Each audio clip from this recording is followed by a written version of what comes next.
Big ol' update.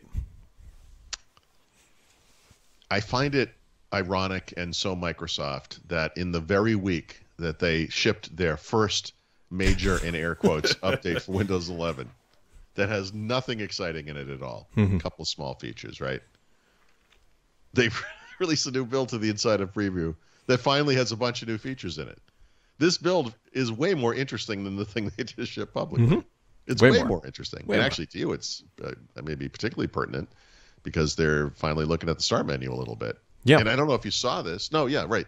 There's some additional stuff in there with regards to, gestures and so forth, which I actually think are kind of interesting. Yeah. I mean, it's good stuff. They're moving in the right direction for sure. But to your point, though, it's like we're going to celebrate this launch. And then and then steal our own thunder. 24 hours later, it's like, here's all the stuff you really wanted. Microsoft, they're just, golf clap. Amazing. Yeah, I can't complain. Obviously, it does step on whatever Start 11's toes a little bit, but you know this is coming. I mean, we build all this stuff knowing it's coming. Plus, we also play to a different market. We play to the enthusiast, somebody who's going to want to be able to tweak this thing to Kingdom Come. And Microsoft will never go all the way down that route of letting you adjust the transparency and opacity of the start menu. Like that's right. That's where we play. I mean, they brought folders. Their folders are rough. They kind of allude to that, right? I think somewhere in that post it mentions like this will change a little bit. Yeah, I should hope so, because they're great if you want to put 4 icons in a folder. Fantastic, they work. Well, maybe not fantastic, but if you put 5, you're never going to find that 5th one because it never shows up. Like it's sure. And then you click on the folder. I can't remember if this happened in time for yesterday's show, but the widgets thing where the weather is on the taskbar. Did I tell you the story? I had like a crescent sun yesterday morning. Oh yeah. That's the you're Tatooine again. Yeah, exactly. Yeah. Anyway, so this is typical quality bar, But if you click a folder, this is what's weird, and this is what I'm hoping when they allude to the rough part, is it looks just like a pop-up window. Like you're on a website and a new window opens on top. I mean, that's what it looks. It's not. Well, what you're getting at is in Windows 10, folders kind of slid open in place, which is another way to do it, I guess. Yeah. I think I have to imagine what they're shooting for is that centered thing. They probably want everything to remain centered. Yep. I'm guessing. Just I don't know. Okay. Yeah. It's very clear that Microsoft, and I agree with you, that Microsoft wants people to just adopt the fact that the start button has to remain in the center of the taskbar. Because for a lot of people, I'd be curious how many people are listening to this put it over to the left or keep it in the center. But that's to your point. I'm not going to say who this is, but I have several friends who used to work at Microsoft, and some of them were pretty highly placed. And I got a nasty gram for some reason. I don't know why he directed it at me, but one of these guys texted me last night, and I'll tone this down language-wise, but he said, could you tell Microsoft to fix the effing start menu, and I want it on the left. See, that's the biggest problem with... I will forward your complaints, but... And not to be like, this is what Start 11's for, but I think this is like where Start 11 actually works, because the start menu, which is fine, but it doesn't work well when it's over on the left because it's designed to be in the center. That's right. All older start menus were designed to be basically up against the wall. That will always be an afterthought. Right. And I feel like the proper way to do that kind of thing is the thing they used to do a million years ago. Like when Windows XP came up with that new style start menu with the 2 columns, kind of big start menu, you had an option there to go back to the classic style. And I think you could do it 2 different ways. I think you could go back to like the classic desktop look, the blue title bars and the gray windows and everything. Or you could go back to the single column old style start menu, right, if you wanted that. But when you did that, what you were running was literally the old start menu. It was that start menu.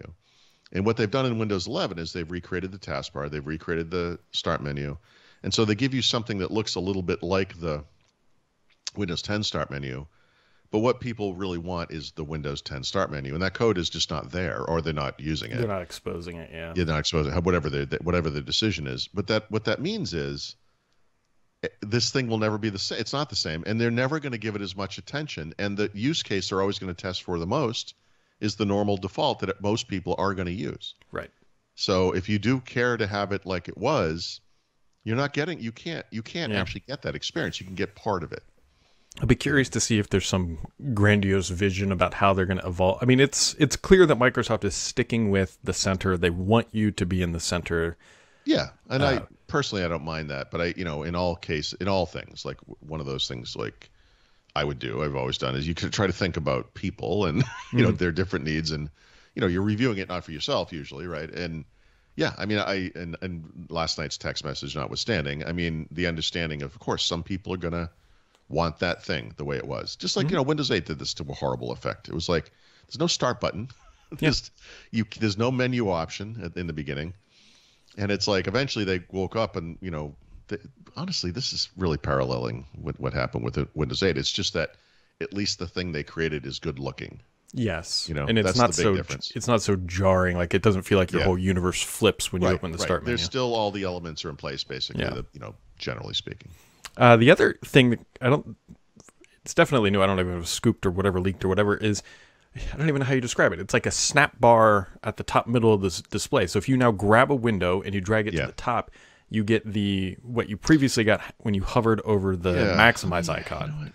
So this is not all right. It's not in the public. This is in the dev channel. Yeah.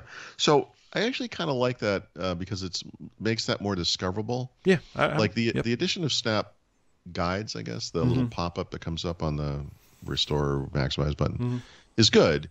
But you have to kind of go to that to see it, and I feel like this one you're grabbing the window and you're moving it around, like you intend to do something with it, and so they give you that little visual indication that there's something going on, and it will make people go see what it is, and then they'll see options. And I honestly, that's it's a neat little.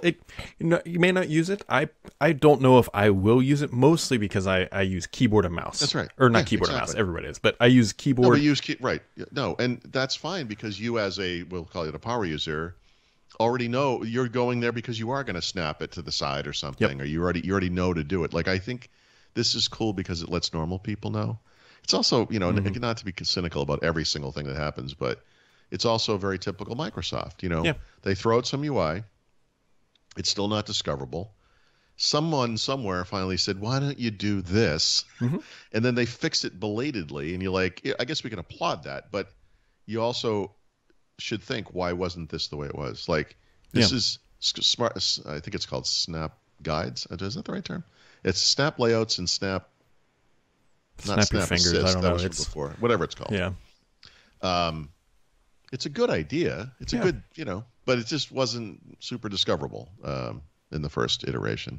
Whatever. I'm at least doing something about it. For those who don't know it, the keyboard shortcut, which has been around for a while, if you just hold Windows key and use the arrows, you can move the windows around through the snap layouts. And that's what I primarily use. But for people who use the mouse, you can even do a lot of people probably do a combo. If you know that combo, like you're like window key left, pop the window over, then Snap Assist pops up and it gives you the choices.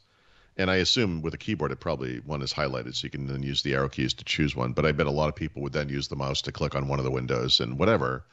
And that's the power of the PC. You have all these different choices for doing things, but you got to know it's there to begin with, right? I mean, some people might inadvertently hit Windows key plus left arrow or something and have no idea what they had hit and how they, how do I get that back, But it's a good update.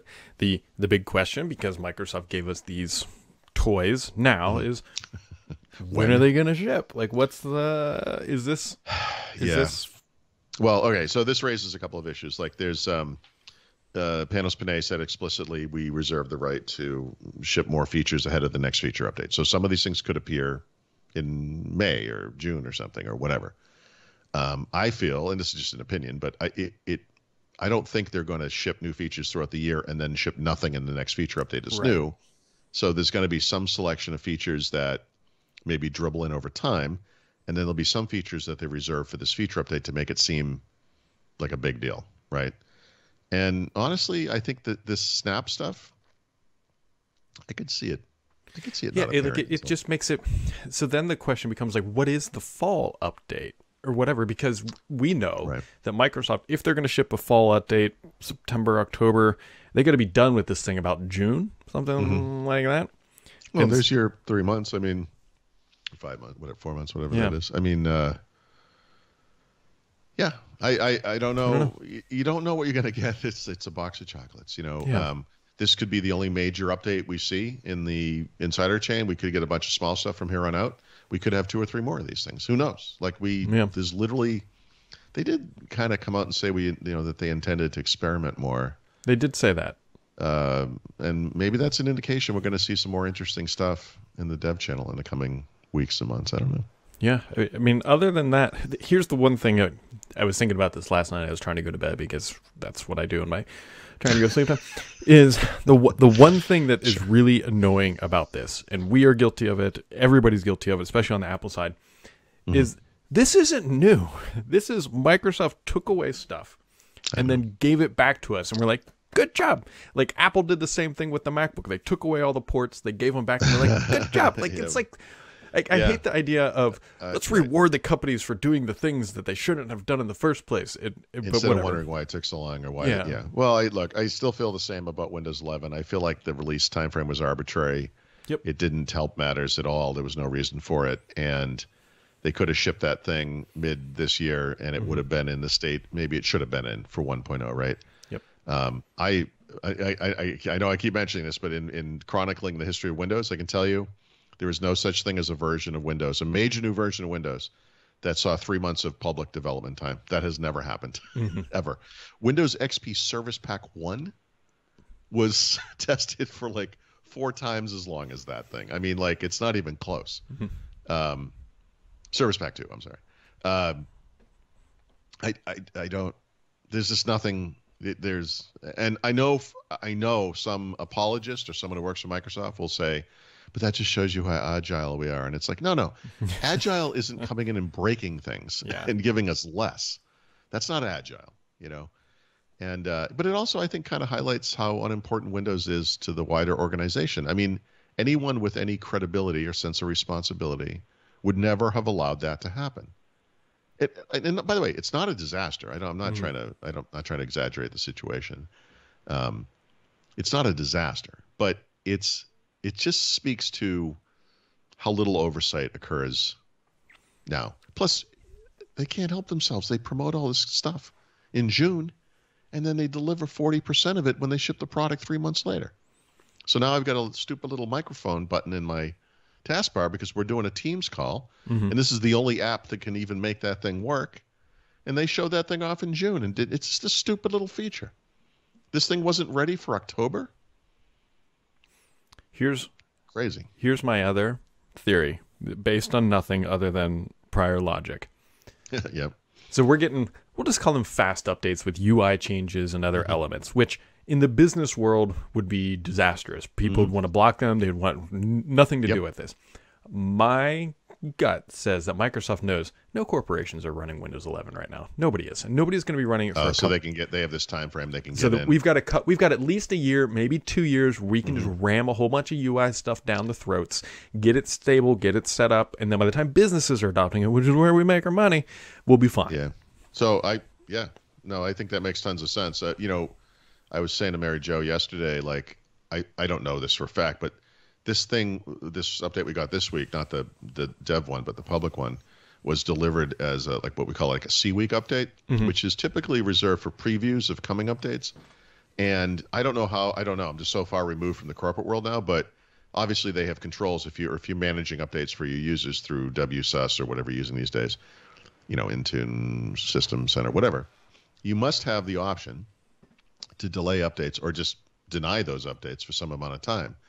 And it's possible that all of these things that will ship before the feature update will be those kind of optional updates where we as users just get them. Like, we're not really paying attention to it. Like, we just get them. And that's fine.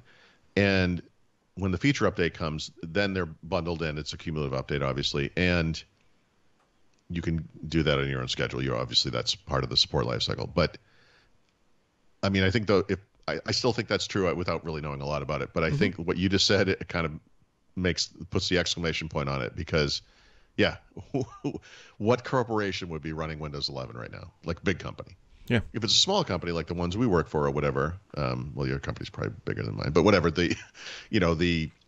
well, these are people working remotely a lot of time, using their own laptops sometime, they can do whatever they want. Who cares? Yeah. Even a small company like mine, when we sign into the app we're using right now to record this, I sign in with my corporate account to Teams. And when the first time you do that, it says, do you want your organization to manage your computer, or do you want them just to manage this app? And you choose just this app. Yep. And that's a very typical, scenario for smaller businesses. It's absolutely a very common scenario. It's a little bit of the, I almost describe it as like device chaos, because like in a small company, and Stardock's the same way. I mean, given the nature of what we do, we are all over the board. We have 10 through 11, and you just kind of do what you want, because depending on what you work on, like for me, it's very important to be running on the most bleeding edge stuff to know if our stuff breaks. But at the same time, we have people who, like the finance side, they need Windows 10 LTSC because nothing can break on that side. But that's exactly to your point, that when you get into super large corporations like your Procter & Gamble's of the world, like it's very, very who regimented. Would be running Windows 11 in such a place? Yeah, exactly. Like they're running Windows 10. They will be on that until 2024, right up until the last 15 minutes before Windows 10, which is another great question, is are they really going to kill that thing in 3 years? No. Oh, no. Again, going through the history, there is a rich history at Microsoft of continuing support for operating systems. They did it with XP. They did it with 7.